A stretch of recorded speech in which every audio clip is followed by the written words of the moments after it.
తెలంగాణ మీదుగా మరో వందే భారత్ ఎక్స్ప్రెస్ నేడు వర్చువల్గా ప్రారంభించనున్న ప్రధానమంత్రి. సికింద్రాబాద్ నాగ్పూర్ స్టేషన్ల మధ్య సేవలు.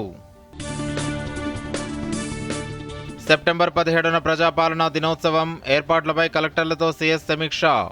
హైదరాబాద్తో పాటు అన్ని జిల్లా కేంద్రాల్లో వేడుకలు జరుగుతాయన్న శాంతికుమారి. ప్రజాపాలన దినోత్సవంలో పాల్గొననేనంటూ సీఎం కిషన్ రెడ్డి లేఖ. విమోచన చరిత్రను తుడిచివేసే ప్రయత్నాల్లో భాగస్వామిని కాలేనన్న కేంద్ర మంత్రి. విమోచన దినోత్సవాన్ని ఎందుకు నిర్వహించడం లేదో చెప్పాలని బండి సంజయ్ డిమాండ్. కాంగ్రెస్ కార్యకర్తల జోలికి వస్తే ఉపేక్షించబోనన్న సీఎం. హామీలు అమలు చేసేదాకా ఊరుకోబోమన్న హరీష్ రావు. ముస్లింలకు సీఎం మిలాదున్నబీ శుభాకాంక్షలు. ప్రవక్త బోధనలు ప్రపంచానికి దిక్సూచి లాంటివన్న రేవంత్ రెడ్డి.